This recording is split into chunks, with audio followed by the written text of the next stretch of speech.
Laurie Huston's News for the Heart is dedicated to helping you give a voice to your own soul.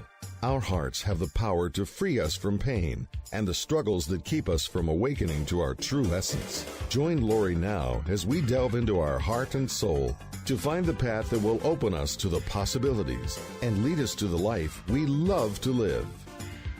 And good afternoon. This is News for the Heart. Well, this is a special show. I've got Laurie Wilson with me, who is a medical intuitive. She channels grandmother. She has a wealth of, experience and wisdom to offer all of us. I've had her for a few shows and somehow life just, got in the way as it does. Welcome to the show, Laurie. Thank you. Two Lauries.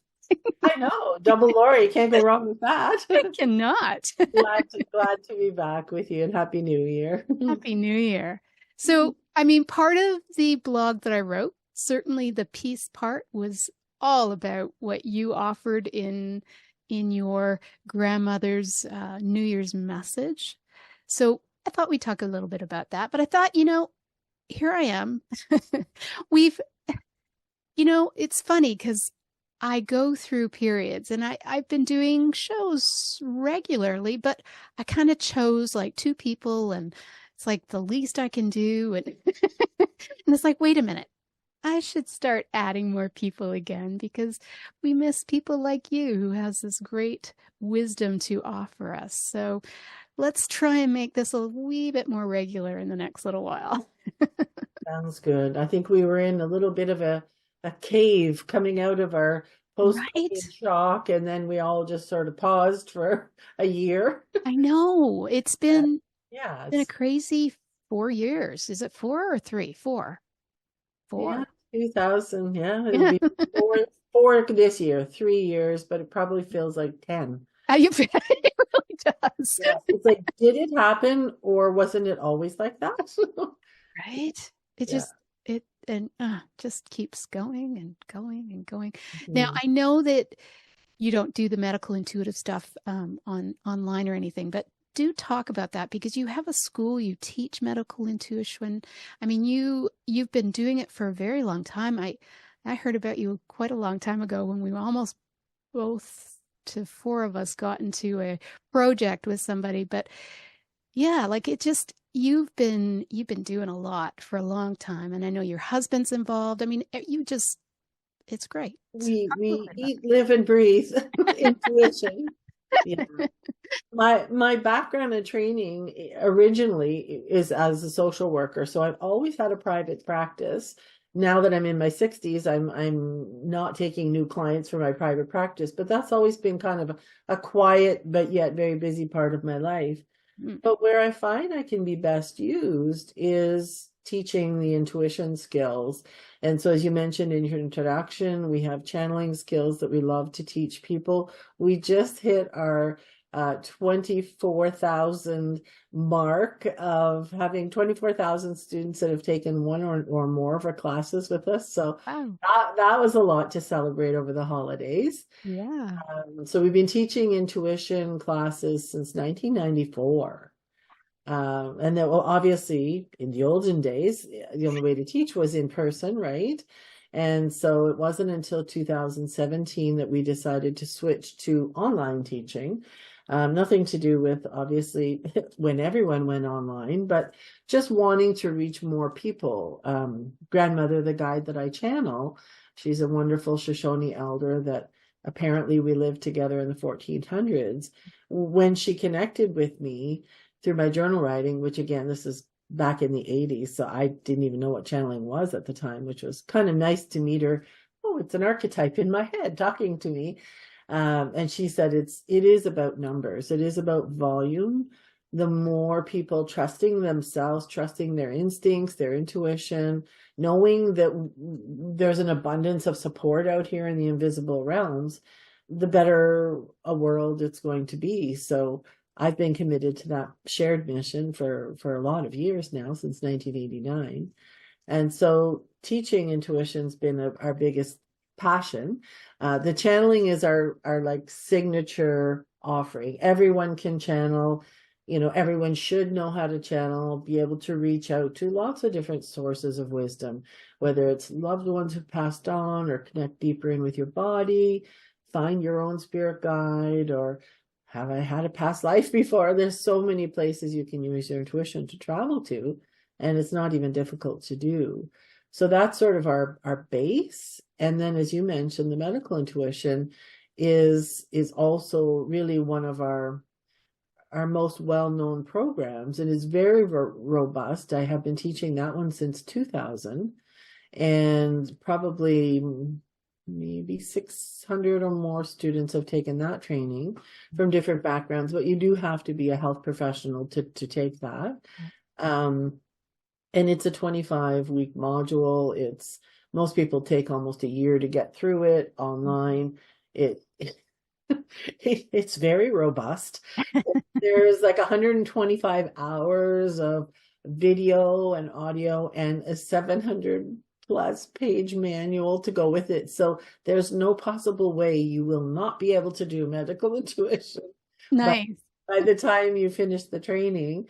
But to me, that passion has always been about going to our body as the main source of wisdom.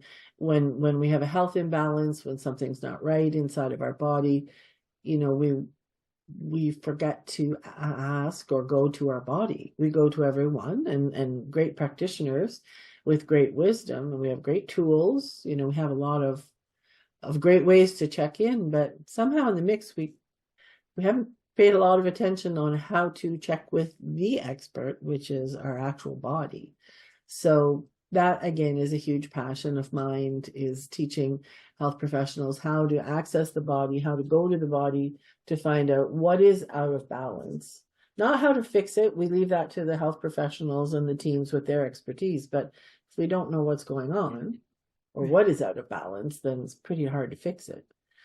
Yeah. So that again is one of our favorite classes to teach, and everything that I teach at the moment is always my favorite thing. So we do business intuition as well, and we do past life and age regression training, artist intuition. So any different applications you can use your intuition to really become more honed at your craft, at your passion, we're all over that. Nice. Yeah, so I love my job, obviously. Yes. Yeah. So when you said I wasn't doing medical intuition anymore, I think you meant my private work, you mean? Or just yes, that's kind of one of your signature that you kind of don't necessarily do on during interviews and things. Yeah, I don't mind doing I don't mind doing a demo, if that's what you're asking about. No, that's no problem. I don't mind channeling a message. I don't mind doing a medical intuition demo if that's something that's, relevant or important. Business intuition takes a little bit longer, but sometimes it's actually fun to see, well, what is the difference between those three things? I'm happy to do that if you want to take some time to do that today, just to model what does it look like doing those things. That would be fun. Let's talk about peace, though. Let's talk about the message first, and then we'll play around and see where it goes. Sure. Well, Grandmother, the guide that I channel, she's very busy. We have a daily inspirational focus, and we've been doing that since 1996. I feel like a dinosaur. It's like 1996. Every day we do it originally started out as a type thing, and there's lots of different permutations of it, but now it's a 5-minute audio. So we do that. Just the last thing before we go to bed, we do the teaching. What's the energetic focus for the next day? And then you mentioned my husband, Stuart, he's a big part of the business. Then he does his magic and takes it and puts a nice picture with it and posts it so that every day we can hear the energetic focus. We do a monthly focus as well. Kind of what should we be focusing on for this month? This month of January, we're in a sacred basin, which is lovely, and having something larger than ourselves hold us, because sometimes we aren't held, we're busy holding others, as you well know. Mm. So that's kind of nice. But then she also does a yearly focus, which has been amazing over the last number of years. And this year, she said that this is the year where peace reigns. And Right. she always chooses her words very, very carefully. It's like, okay, not just like this is the year of peace or bring more peace out. It's like, no, this is the year peace reigns. It's like, okay. Mm. So in that 2-hour webinar, which I would love to gift to your listeners, we'll give you a link to that after, and they can enjoy just listening to it as a gift. And she really talked about peace in a very different way, Laurie, than I've Oh, ever even thought about it. She talks about peace in contrast to fear, which, we usually say fear and love are the opposites. And I'm very versed in what grandmother's teaching is. I'm sorry, I realize that my face is like totally sunned out here, but it's just going it to is. there it is. Oh, there you go. Move around a bit. Um, she talks about fear as a fearful child. So inside every element of fear, there is that fearful child. But of course, as children grow up and they're still fearful and nobody's structured them or managed them or helped them get their wants and needs met, all people do is start becoming more fearful, wanting to spread fear around because they want company, they're afraid. And then as they get older and older, they get a little more strategic, a little more bullying often, and either covert and quiet and trouble in their own way, but bullying because by then they're mad. Like by the time you're a teenager or an adult and you've been fearful your whole life and no one's helped you, like you're going to be mad and you're going to want everyone else to feel as terrible as you do. So then they become these bullies, which of course, aren't they getting more and more obvious each day? Yeah. And so that fearful child it's not a child, it's a fearful child in an adult body. And so as adults, we have to recognize, not buy in to fear, not give them any more customers or any more company, but to basically have compassion, but also to be able to be a firm adult with an adult brain that says, no, no, I'm not going to buy into your fear loop or to what you would like me to do or believe. I'm going to think for myself. I'm going to make my own choices. And I'm sorry that you are so fearful. And I may not be able to stop you or even help you. Maybe you don't want help at this point, but I'm not going to play the game. I'm not going to give you any more, fuel for your fear fire or more customers for your pocketbook. So that I'm very familiar with. So she talked a little bit about that, like this is fear, the fearful child. But then in the 2-hour webinar, she talks about peace as orphaned peace. And again, never have I heard that concept, and maybe it's out there, but I just haven't heard of it. She said in order for us to have true peace reigning, we have to go collect that orphaned peace in ourselves and allow it to grow up. And so she talks about peace as being Earth's orphaned child. I want to just peek at my notes because again, it's such a I'm sorry. Orphan peace is Earth's quiet child, is what she calls it. And she talks about the child. There's a chart there that compares like the fearful child, what its needs and wants aren't met. It gets despairing. It gets obvious. It gets cranky as a child. It's kind of acting out. But the peaceful child, the quiet child, just waits, and it gets more quiet. And we think, well, yeah, we've probably been that child, or one or the other, or some variation in between. And what's wrong with a quiet child? What's wrong with a patient child? What's wrong with a child that's wanting more peace around? Like that's a good thing, right? But she says, in in the comparing the two, the bullying child or the fearful child, all they need, what they're seeking is structure. They need an adult to tell them, yes, this is okay. No, this is not okay. You can't do that. Here's what to do instead. Let me help you get your wants and needs met. Let's include you in our community. That's what they need, is structure. But what the orphan child, the quiet child, is waiting for and is looking for is a rescuer. And so they just wait and wait and wait. And we might hope and we might pray and we might want and seek peace, but we're not going to get it by waiting and being quiet and waiting for some hand of something, you know, a larger power, a community group, something from beyond our planet to come and rescue us with peace. So that was, to me, just fascinating. It's like, oh, we're kind of getting in our own way here. And we don't need to turn into the fearful child and get bullying and fighting, but it's like, maybe we should stop waiting. Right. And so she talked about, we have to claim that orphaned part of ourself, that orphaned piece within ourselves, and then bring the adult to the table. Always, not much gets done without our adult brains being part of it.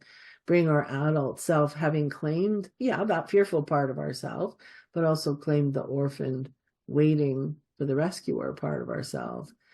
And then bring peace, because we do know it. We do know it. All of us know it. So it's like we need to bring it from the inside out and kind of beacon it out of ourselves.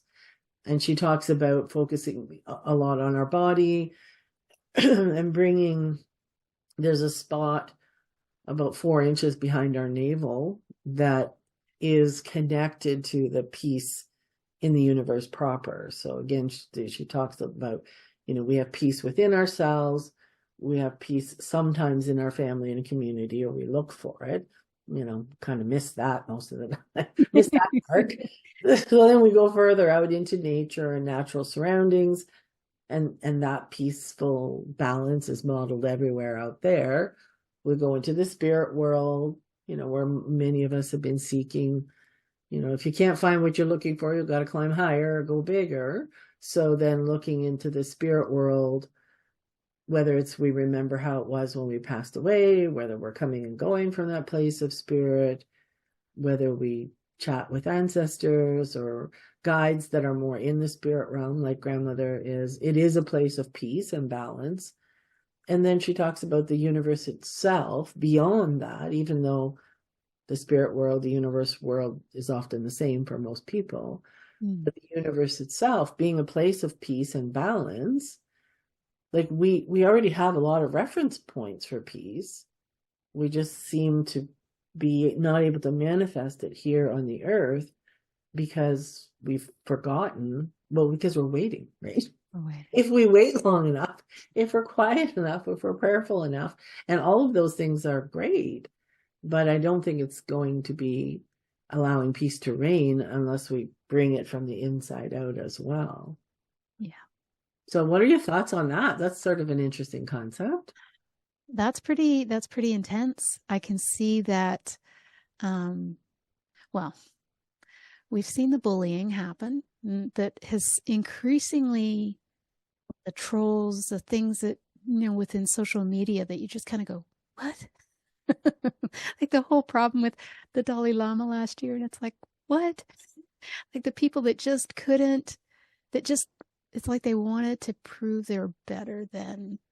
So they, they come up with all these excuses and things that the orphan child, that little part of us that is waiting. I get that.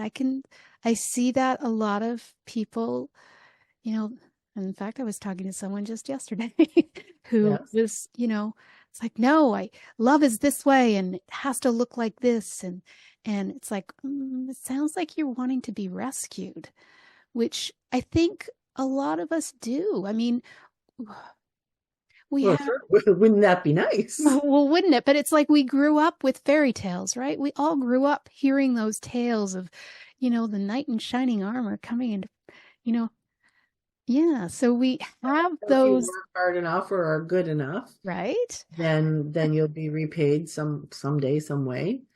Yeah. Cinderella, deal with the angry people that are around you, do it with grace and Hmm. quietness.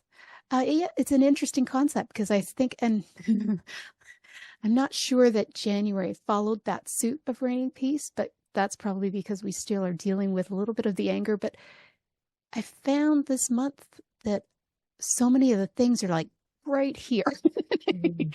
Oh, right in definitely. our face. It's like, okay, what do I need to deal with so that I can have peace? Yes. Yes. Right. Well, again, in the monthly focus as a reference, I have to get it because otherwise I'm not gonna say it properly here. Okay. We do the 2-page printout, and then in the middle of the month, grandmother gives us kind of a little like No, keep going, like another glass of a pep water. talk.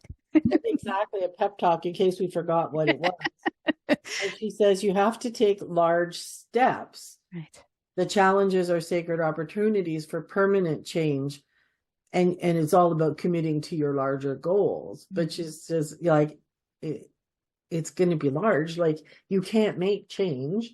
I know lots of people changing relationships, or their relationships are being redefined or splitting up or changing their job, or they've wanted to for years. And now it's just like, wow, I just have to do it.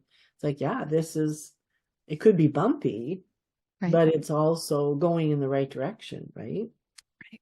Because we can't just keep waiting and Mhm. being patient. Like, we can be as patient as we want. We do need patience, but we also have a big part in it too. Right. So Mm. that it reminds us of our control in the matter. And I know, especially during COVID, like everybody was reaching out for grandmother's, wisdom, like what's happening, and are we going to make it? And why didn't you tell us this was coming? Like, and on and on. We were, there was a lot of eyes on grandmother, and she says, like, this is just like one little trajectory in time, and we will be fine, and we will make it, and we just have to not buy in, to the fear, obviously, which was just being handed out in droves. Right. And it's like, oh, but it's changed so many people's lives and changed It has. so many relationships with other people. So people are becoming, kind of back on board with themselves, but so much has changed. Like, we are being more discerning. It's not like we can go back to what we were, which is good, but it's not, doesn't mean it's always comfortable either. Mm-mm. And I don't think necessarily being the year of peace means being here we are. Oh, yeah. Roses the whole year. No, darn. Yeah.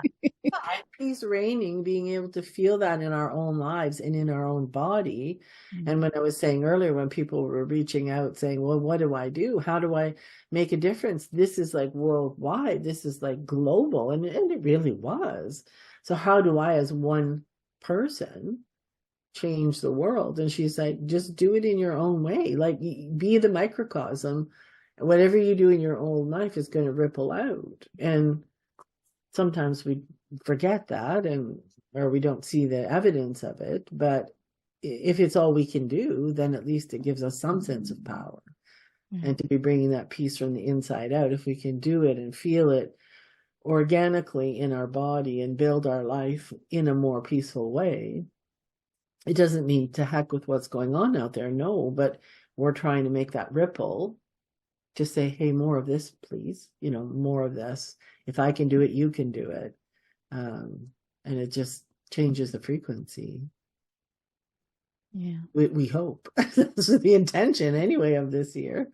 I think the big thing, people, like, change always only happens within us, and we can't change anybody else. We can't do anything. We can't fix, or we keep thinking that that's what we have to do, but that's just our ego wanting to change something that we don't like into something that we want, which, I used to say that a lot with my clients. It's like, Well, if you could change your partner into who you want them to be, wouldn't that be easier for you? But you're really trying to change them into you, and that would be kind of boring. So, yeah, yeah. Well, I mean, it probably is a bit embarrassing if we look back at how we thought life should be or how we would like to have constructed it. Every year it gets a little different. Yeah. Hmm. Yes, definitely. Yeah. So I'm looking forward to this year, and you know, it sounds like it'll be a little bit more peaceful for individuals and for ourselves. And a lot of people will say, like, well, if I just go for peace and I build that inside, am I ignoring all of the hardships that are going on out there? Because if you look, I mean, it doesn't take much to look, and it will make you weep every time you turn around. Right. And at the same time, it's like, well, we need more of this frequency. We need this to be the normal. And if we can spread a bit of that around from the inside out, I think it's worth a really good solid attempt, as opposed to waiting for it. Okay, no more waiting. Yeah. Doing. I always think of David Hawkins' books, where he talks about raising your own vibration, and that vibration affects, so many people around you, that is what we need to do. Not worry about how or why or when, or just be. Yeah, just keep modeling more of what you want in the world. Yeah. Which is, again, it has not been easy. I'm sure I speak for all of us listening, and ourselves included. It's like, we did come out pretty bright and came with our little Pollyanna basket and all the and that got shut down pretty nicely, and pretty, whether it was judged or mocked, or, people didn't understand you, or you were weird, or, you didn't know anything. Like, I'm sure we could go on and on filling in that sentence. So not only have we had to reclaim that light and our original essence inside of ourselves, but we've had to do it at the, get out from under the boot, or the stomping, or the hurt that people have felt historically on their path to, coming in as this bright light. It's like, okay, it's a lot easier these days to be the bright light that you always were, but it wasn't so easy when it wasn't fashionable, or people were judging, or they didn't understand, or you're too naive, you're too optimistic, you're too weird. I remember somebody saying, "Oh, well, Laurie, you're just a young soul." That's all. It's like, you don't know anything. I don't feel like a young soul. Really? Are you sure? No, that does not resonate with me. But it's like, wow, okay. Yeah. So along the way to peace and reclaiming and being the bright souls that we always have been, it's, there's a lot of scars. But I mean, what are we going to do? Just sit in the misery? Like, we're too nosy for that. It doesn't work very well. You can pout for a while, or be hurt, or the damage is true. People will often hear stories. I don't tell a lot of my personal stories because, one, they're not very fun, and I don't even want to believe them, let alone somebody else believe them. And they're like, oh, but you're such a nice person. Like, how are you so nice? And all those horrible things happened. It's like, well, I don't know. Like, I always was this person. This is always who I was. And I think it's been confronting for some people to have that light or that positive energy around. They didn't like it.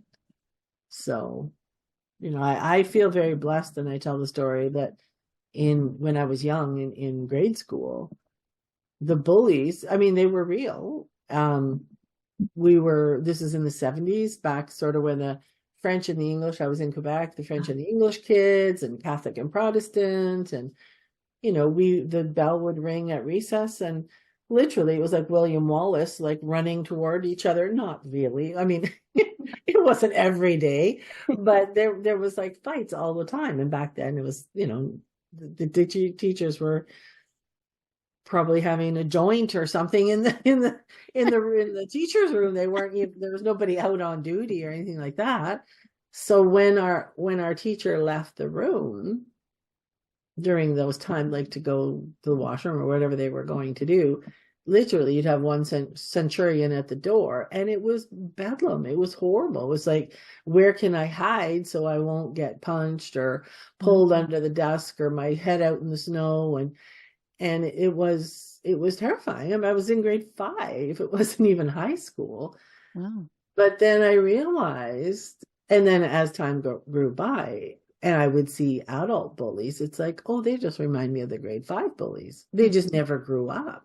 I could almost name them. It's like, oh, that's that same person. They just never got happy. They never got included in sports. They never had any friends. They just stayed their same bullying self.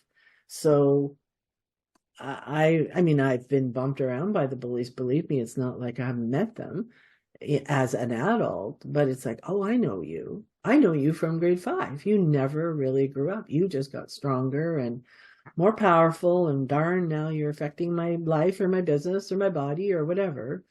But I never thought for a minute they were anything but the grade 5 bullies. So that's been, even though it's hard stories, it's like, well, that's just who you are. I already saw you in grade 5.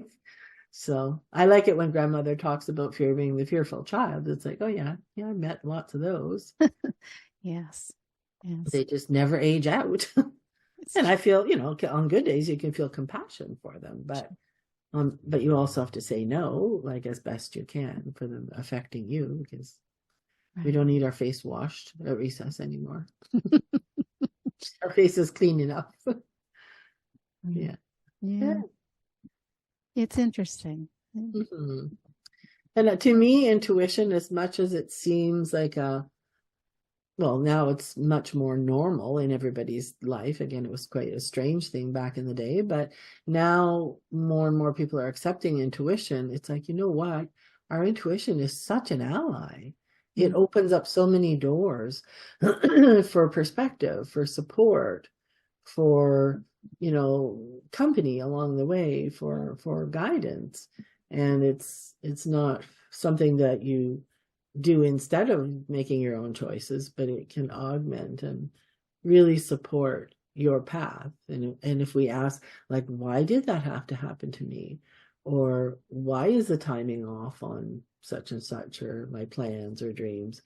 There's a lot of wonderful help out there from lots of kingdoms, grandmother calls it, whether it's, the spirit world or your guides or other galaxies or the plants or the animals. There's lots of helpers out there for all of us.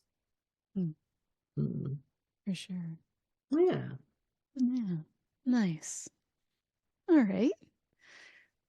I'm looking forward to this year. I think I do feel it's going to be a big one. I also feel we're going to finally get some of those answers that we've been looking for that have been hidden behind, let's hope anyway. And I think in a way, what kind of answers are you thinking about? Well, just all the problems that have been happening, especially with COVID. And now we've got X, whatever that is. And I haven't watched the news since. Right? It's not worth it. It's like every time there's just so much. I know it was definitely a virus. I just think that it wasn't handled the way it should have been handled. But I guess time will tell. I just feel like this is a year that, to bring us true peace, we kind of need to know some of the things that have been happening, that have been manipulating us and trying to work against us, I think. Yeah. And probably the best suggestion I would have for anybody wanting that is to be doing your own homework. And it gets harder and harder, especially, with basically the internet being whatever those same powers that be want us to know. I don't even look on page 1 anymore. I look on page 10. Start looking on page 10, or use different keyword searches or whatever, use different browsers. But there are a lot of really good people that have had their finger on the pulse all the way along. A lot of good,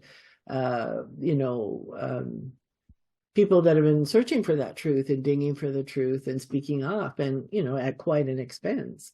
So that there is a lot of knowledge out there. You just aren't going to find it certainly on the news or on the PR campaigns for those that would like you to believe different. It's like, oh, so maybe talking to other friends or colleagues or health practitioners, it's like, where would be some good websites that I could find out more about the bigger picture, the truth picture, and follow the money. Mhm.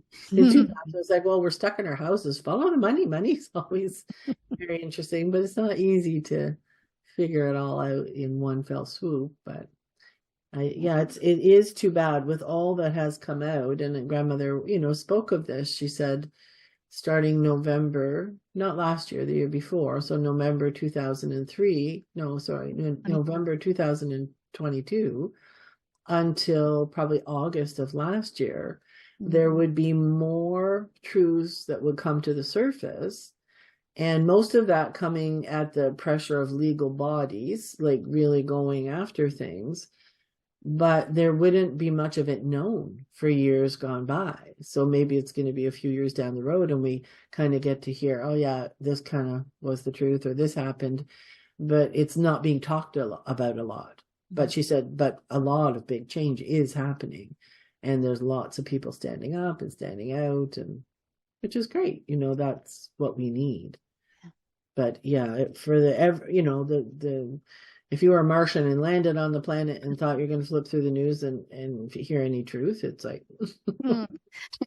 don't be looking there.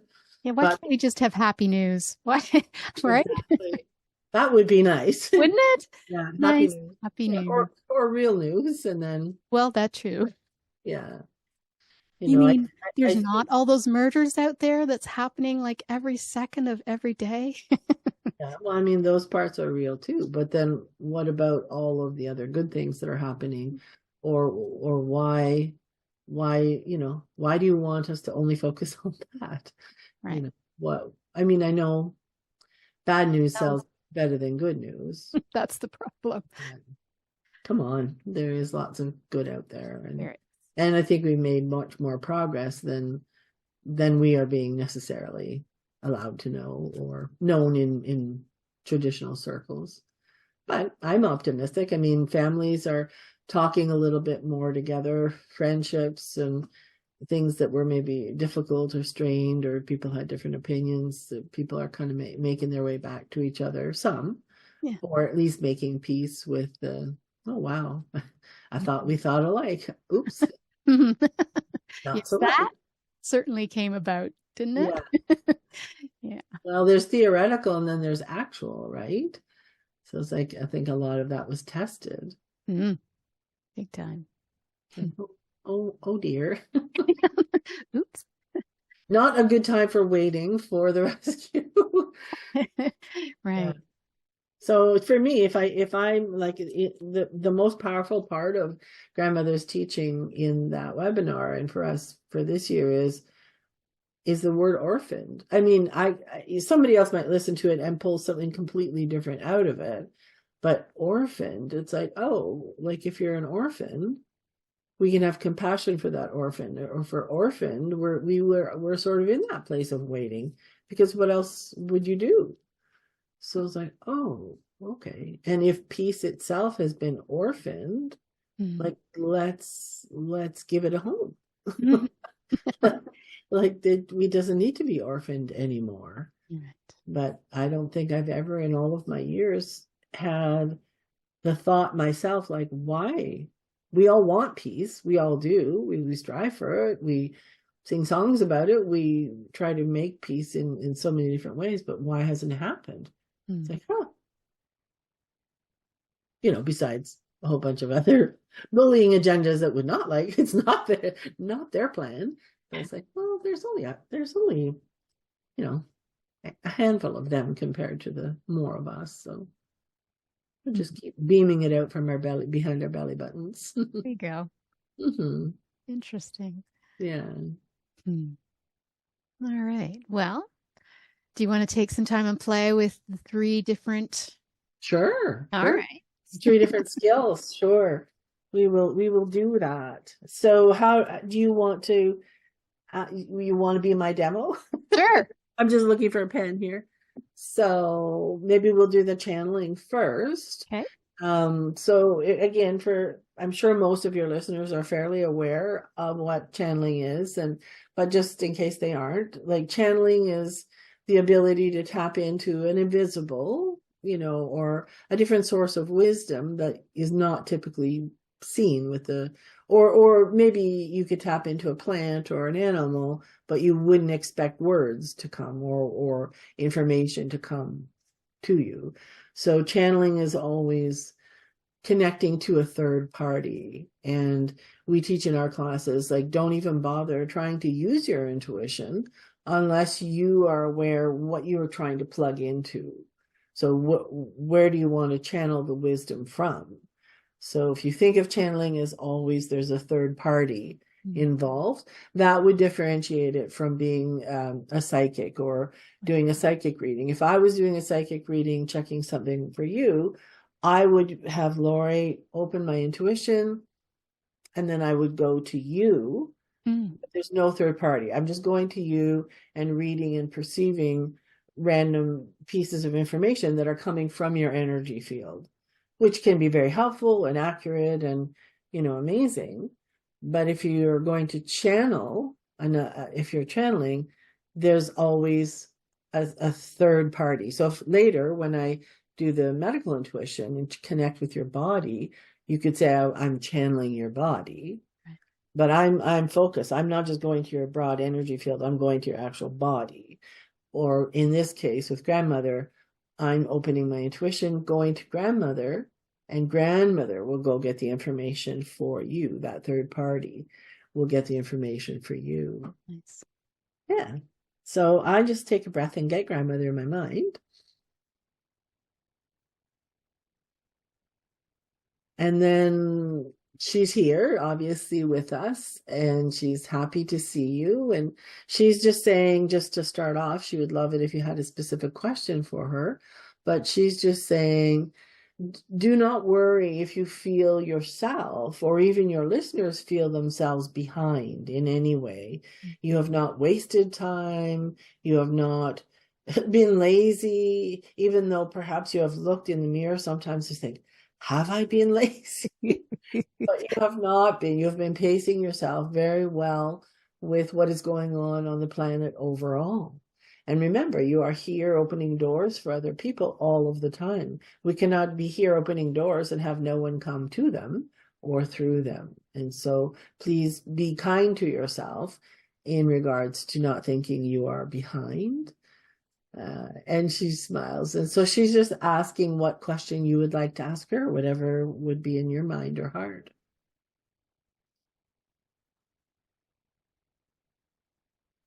I guess for me, there's curiosity as to what this year's going to bring. There's been some doors that have opened up. And I think I get excited about them. I certainly feel like I have kind of not been lazy, but kind of hidden, protected. Yes, I get out there, I do my writing, I do my shows, but I just feel like sometimes I am waiting. So I guess to me, it's like I'm ready to really embrace, and yet I have a feeling that things are going to shift and change a little bit, and I'm not sure where that's going to go, but Okay. just to feel, like I'm out there and not just in this safe little space that I've created. Right. Well, she says part of the challenge has been for you over the years, and I'm speaking over the last 20 years, child, is that you are a team player. You are not someone that just takes up a cause and goes off and sets up your community or your institute. You are a community player. And as you know, and as you can count on many, many hands and many feet, there have been many attempts at community, many quasi promises of community or partnership, and everything has sort of flopped or fell flat over time. And again, not for lack of love or trying or caring or even positive intent of the other people, but just that your part of the community intention has needed to stay safe, cloistered inside of you. You are someone that opens doors for people. You are someone that is very positive, very loving, very kind. But you do not just use words that say, we can all do this, we can make it. You actually know at every fiber of your being that this higher presence, this higher consciousness is everyone's birthright, is everyone's right. And so a lot of the people that you have been quasi partnered up with over this 20-year period of exhaustion have had that as a concept, or have had it perhaps as a story or lip service, but did not believe it at the core thread of who they are.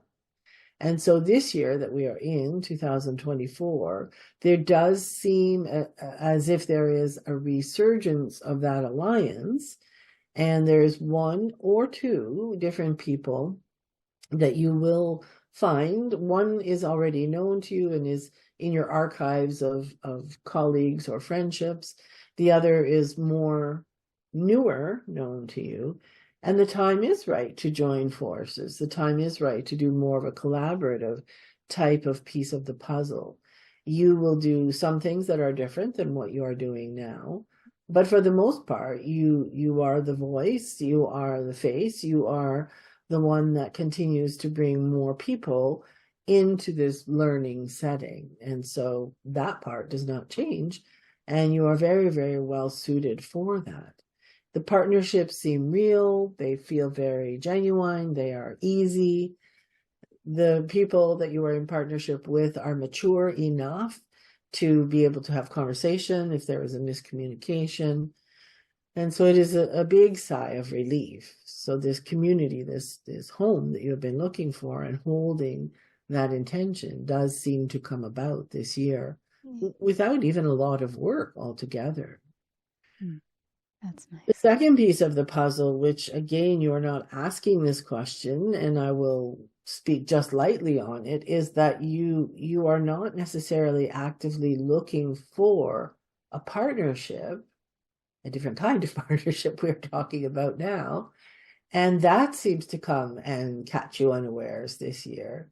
And so you want to leave a lot of extra time to play, to be joyous in new friendships, new relationships, just for the sake of joy and pleasure and just being in the day-to-day world.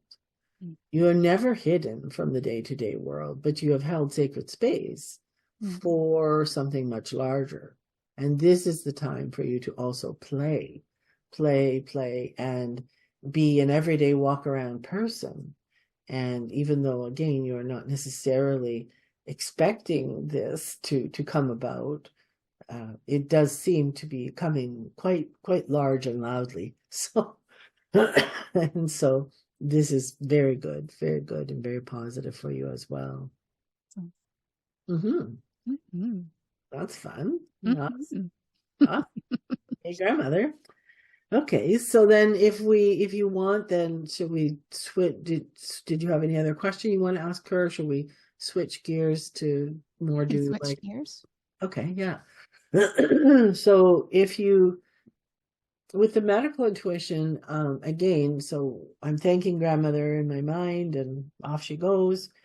When I do medical intuition, she's nowhere in sight. Like it's not, some people's like, well, how can you know things without grandmother? It's like, well, my job is really a job of paying attention. And so it just depends on what I want to pay attention to. Then my job is a describing job. So whether I'm following grandmother's words, you heard how fast she was talking like a regular person, different little lilts and choices of words than maybe I would pick. But it's like a translator's job. Just listen or see if they're not talking, or if they're showing you something, you would describe that. and just describe, and stay out of the way is channeling like a guide. With the medical intuition, I'll just take that same breath, but I'll go to your body. And then I would prefer if you would pick an area of your body for me to focus on. And I'll ask your body to show us the root of the imbalance here.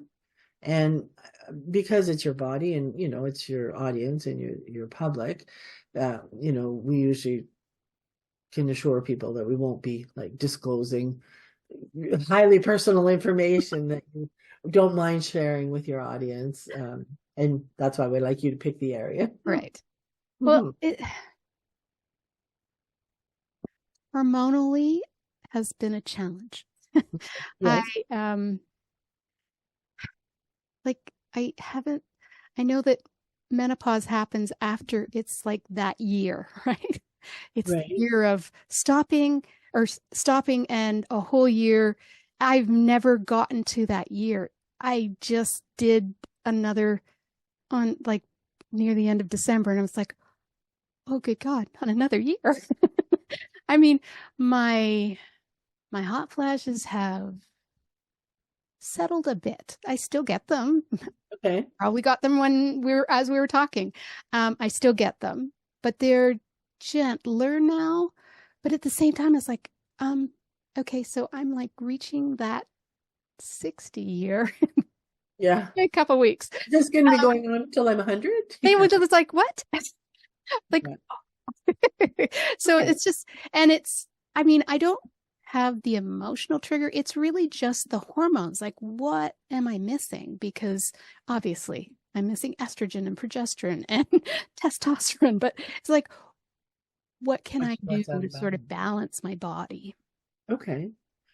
Well, again, let's see what's out of balance, and then obviously then you and your healing team can come up with how to get it back in balance. But so I'm taking that same breath and I'm trying to let go of any preconceived ideas. This is when I'm really grateful I'm not a health professional, because you know, then my naturopathic mind might pop in or my medical mind might pop in. It's like, no, let's just ask what's going on hormone wise, or that's creating the hot flashes.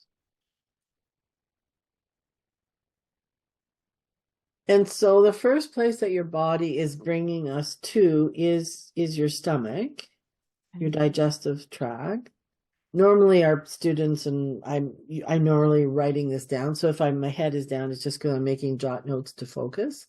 So it feels when we go to your stomach, there's still a bit of an overgrowth of yeast, which you already know, like you've dealt with that in the past. But that seems to be a little bit imbalanced.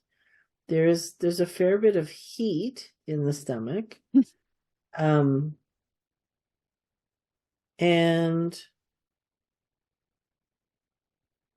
your body's showing that since age 50, looks like it was more travel based, that there was some exposure to and again, we're still in the stomach, the H. pylori bacteria, which we all have H. pylori in our stomach and in our gut. But is that HPV? No. H. pylori. So no, HPV is the human papilloma virus, but this is just called H. pylori, Plyyori. I think it's called Hektobacter.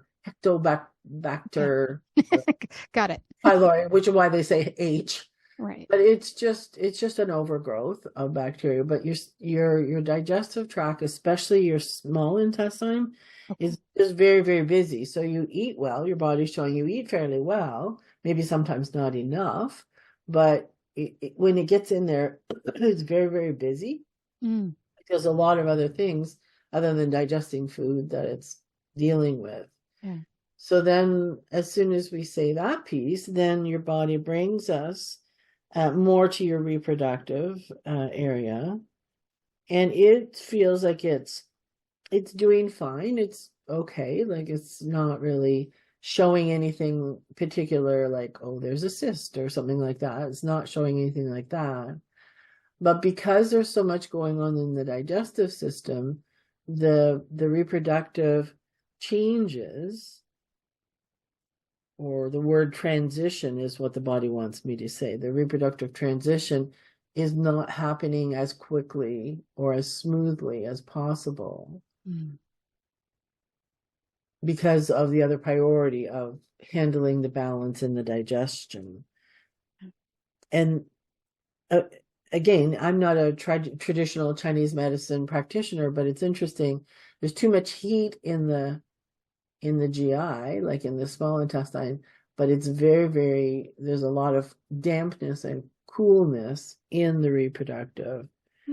And so again, that's more traditional Chinese medicine lingo, which we try to, stay away from, or it's like, is somebody labeling that, or, but it's just showing the energy of dampness and coolness. Yeah. And then when we say dampness, coolness, the progesterone levels obviously are down, but yours are like super down. Like that's mostly of the different hormones, what is creating the specific imbalance. Like, is there any progesterone in there at all? Like, where's your progesterone? Okay. So it feels like that's super quiet and just less than would be optimal for your body. And then your body is showing us the last piece, rather than going into a full scan, but the last piece that's related to that lower progesterone, even though you didn't mention it, you had talked about the hot flashes, but sometimes you'll get this strange ache or headache along the side of your neck and up into the occiput, into your neck. And that dampness and that coolness is also, and the lowered progesterone is why you get that occipital headache. Not all the time, but depends a lot sometimes on what you eat or when you're not eating. Like, and again, it's not like you're purposely trying to not eat, you just don't think of eating sometimes. So you know how some people will talk about they get a caffeine headache, or they eat a certain food and they might get a headache. It almost feels like that, but it's going straight from the uterus area and traveling up through the body and then really, really pulling tightly on these muscles and on the occiput itself. So again, that may only happen once every 2 weeks. It's not like every day. No. But when things are like super damp and super cool, it's like, ooh, it Interesting. hurts. Yes, Anyway, it yeah. So I'm thanking your body for showing like this is what is out of balance. Can you relate to some of those? All of it. Yep. Okay. Yeah. And I mean, it's interesting because that was a really good example of, okay, you're talking about hormones and when is this hot flashes going to end? But it didn't even go to the hormones first at all. And that's not uncommon. It's like, well, the root is in another organ. It's in another system. And as Laurie, I have no idea what an overgrowth of yeast or H. pylori might do and what that could be imbalancing within the reproduction. But somebody will, like, some other people that are more knowledgeable about those, how it's all related. And sometimes even what the body shows us, it's like, oh, well, maybe I need some other team members on my team that could help me with those pieces of the puzzle. Like maybe I will focus a little more on the digestion, or yeah, those headaches are annoying. And if everything's pulling down and it's damp, who can help with that? Yeah. And I'm sure within your line of work and all the people you've interviewed over the years, you probably have quite a roster of experts. Yeah. Awesome. Well, I hope that gets some help for you. Well, thank you. Yeah. So that's when we check with the body. We'll do a little. Are we okay? Yeah, we're good for time. With the business intuition, that to me is fascinating, and that isn't something that happened sort of, or well, I guess everything happened organically. I wasn't looking to learn how to channel, and then grandmother appeared in my journal writing. she's the one that if somebody asked a question about their body in the context of an appointment, she would sort of look over to me, and I was already describing and following anyway. So then I would just go more into the physiology and describe and report. I thought because I had 1 year of nursing out of high school that I did fairly well in my physiology class. I'll just report that what we're seeing. But I realized she was teaching me like the body is a source of wisdom unto itself. And then fairly early in my career, a lot of business colleagues of mine would be, I know you do some weird stuff, or I know you do something. Could you check on my business?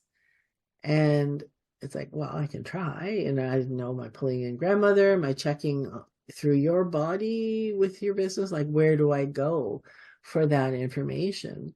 And what I discovered over the years is that there is a frequency, we call it in our training, the innate intelligence of the business. So it's like a body of the business, ish. So when somebody asks a question about their business, then we have our students and myself, like we welcome, like on a blank paper, I'm welcoming the innate intelligence of the business. Then we spend most of the time kind of drawing and sketching and doodling because there's information that comes from a lot of different places. So for example, we might ask a question about your business and your clients, your listeners might come right in and they are talking about what they want or their ideas or thoughts. Maybe you're working on a book. And so that comes in, maybe there's one of these people that you're going to be meeting this year that wants to do the partnership. So there can be a lot of different players that show up. Whereas if I'm checking with your body, yes, maybe your naturopath pops in with an idea, or maybe your sister who has a shared thing with menopause, maybe they might show up, but it's not quite as busy traffic as it could be within a business. So we're always having our focus on the innate intelligence of the business, see what it wants to show us, but also making sure we're telling our clients, our friends, where's this coming from? Because it could be, just one piece of your business, but it's like, whoa, it was so strong and you kept talking about it. Maybe I have to do that. Meanwhile, maybe it's a competitor that really wants you to do that and waste more time over there. So we want to know who's telling us as well as what. So would you have a specific question you would like to ask your business or even a leg of your business that maybe you haven't developed yet? Well, recently I got approval to do some strategic marketing with 7 MBA students. Now, I'm not sure when that's starting. It's supposed to start this month and go till the end of the semester, which is in June. There's 7, which seems large for me. My goal will be to say, okay, guys, this is great. Love it. Except we're going to do stuff that doesn't require money because that's not been an area that has been overflowing for me. So let's try and find a way to do things that are creative and inventive and see where that goes. But I don't know. I don't know what will happen there. Things just feel, since COVID, it just is changed. Like it's just changed. So it's like, I don't I don't know where or how, or I just know that things are still moving forward, but I'm just, yeah. But how? Okay.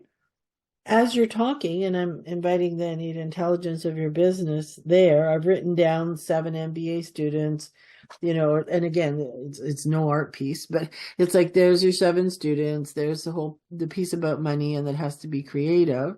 But even as you're talking, 2 of the students are standing out that sort of get who you are. And then the intersection of the 2 of them, the language that seems to get their interest, their curiosity, and keeps them on point is you're teaching them the word service. We are not like, I am a service business, but you really want to address service like to humankind, the others, there's only 2 of them out of the 7 that are going to get it. Right. But those 2 are your creative team, Nice. which is awesome. One seems to be male, one seems to be female. And the female is brilliant. She seems to be, she has a lot of experience with different cultures.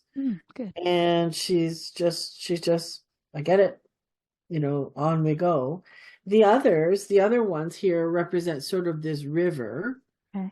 And you're going to have to distract them with tasks. Okay. And it's a distraction, but at the same time, they're more the research leg is how Okay. you use them, and that's fine, that's good. Like a lot of I see when they're bringing you all these ideas and these thoughts back, and you're like, if I could imitate your face, you're like, what? I'm not even interested, and you're just kind of like going, like a lot not of interest to you. Right. But so I just want to honor and kind of capture the wide eyed, like, what? That will be part of their term mark, though. So they actually have to create some, but yeah, I could see that. I mean, usually there will be, when I had my website redesigned, there was one person that was sort of the leader. So I guess in this case, it's going to be sort of 2 people. Yeah. Yeah, that makes sense. So the research leg people that you'll keep busy, that's okay for them to look at the industry. Yeah. They're looking at the tools that are used. And then I hear you talking to them, like kind of piping in this reminder. And so I'm just putting it in quotes. You're asking, not every day, but over and over again, like, what is motivating people? And, you're going to get the pat answers back. They're seeking pleasure and avoiding pain, and, all those little those little Kajabi answers, but you really want to know what's motivating people, and you really want them to dive into the stats. That sounds excellent.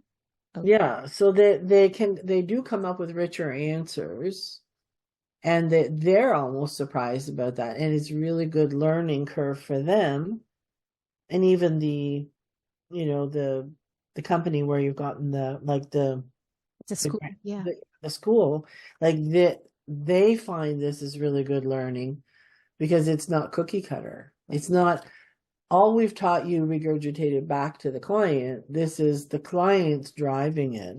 And so the institution, I'm just kind of making it like all of a sudden it's looking like a castle.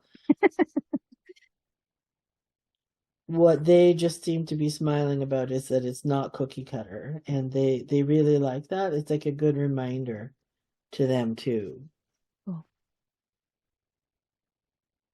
So as I'm tracking this, and you can see it's just like, there's a lot of information flying around. The money part doesn't seem to be an issue, and it's showing that there's sort of 4 different directions. One is through your contacts, in your networks, existing as well as new. And the other is, I don't understand the words, but it's using money that's earmarked for, as I was just closing my eyes here, because it's like I'm listening to a bunch of businesses, and it's money that's earmarked for either professional development or employee assistance programs. So somehow they're mobilizing some things that fit into, like, what you're offering fits into, we wouldn't think of this, but there is money available for this. It's coming from, like, the businesses just have to switch their gear a little bit as to, this would be great. This would be exactly what we're looking for. Interesting.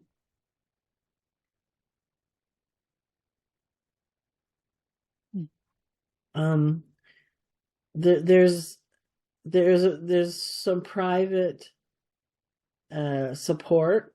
Some of it's coming from some money, but not so much that, more just people that love you, and this little XXX sort of little like, oh, come on, baby, like more just somebody that you meet that is very loving toward you.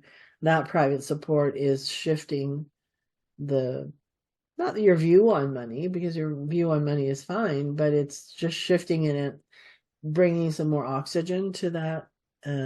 It's like an infusion. Nice. A fusion of oxygen. And then the last part isn't known yet. It's not like, oh, it's a secret or it can't be known. But from September to, are you mostly working with these people through the spring? No, it's supposed to go from now until the end of March. Okay. I mean, I could have opportunities to continue getting different groups. Yeah. I want to see how this one goes, because the individual ones didn't work so well, but yeah, but maybe a team. Yeah. Well, this last one, again, when I'm drawing this little, so we've got the contacts in your networks, then oh, we didn't think of this earmarked professional development money, or this employee assistance, your honey that seems to be trying to swoop in here and show more than we should see. So I just did like XXX, changing some of the outlook on that. And then this one is time referenced. This is September till December. So it's not really created yet. Right. There seems to be sort of a new, I want to say a new group of students, but that's not the right Might word. be. Yeah. Just like a new alliance is the word that the business wants me to use.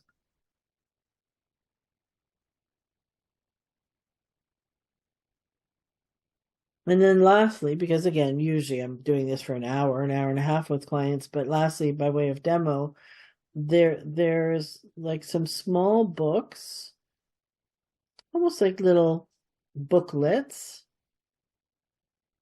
and they remind me of like they're inspirational, like the chicken soup of the soul kind of, but even shorter. Inspirational booklets I'll put down. And your business is showing, like, those have come in, you've done some work on them, then you kind of set it down. You're just not sure where to place them.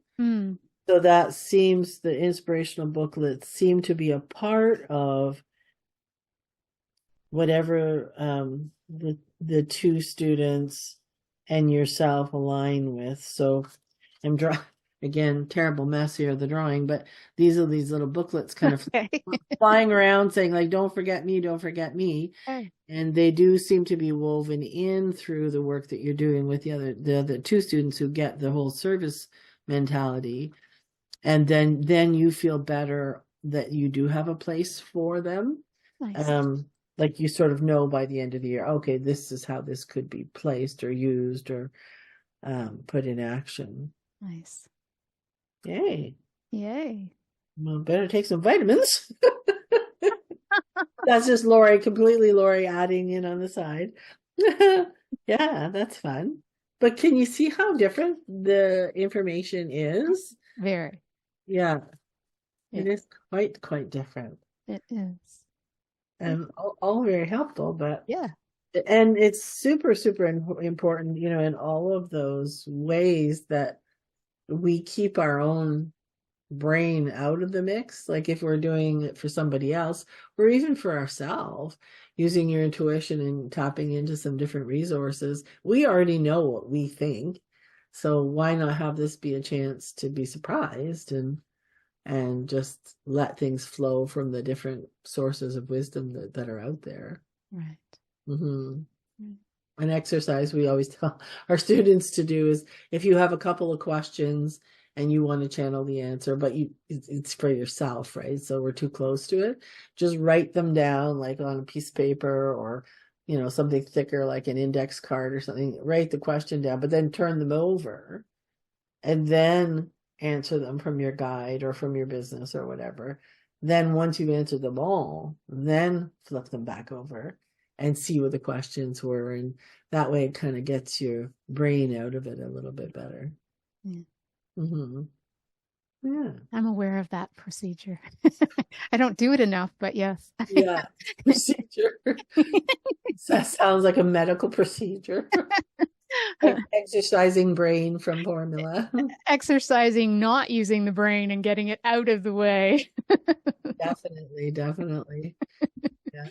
Well, this has been lovely. And like I said, I think if anything, we should do it like every 2 to 3 months or something where we're just, connecting base and just chatting about what's going on. And Yeah. you bring up whatever it is that you'd like. And I think that would work really nicely. So, Awesome. Awesome. Well, I would be honored to do that. And it's always lovely having conversations with you because your brain is always in there thinking about so many things. So it's like, what's in Laurie's brain? yes. Good. Good. Well, thank you for inviting me, and I'll look forward to our next play date. You've been listening to News for the Heart. We've been getting in Heart Matters with Laurie Huston. I'm not sure what we're going to call this, but we will come up with something. And definitely have you back soon. All right. Thank you very much. You're welcome. Great. Take care. Okay.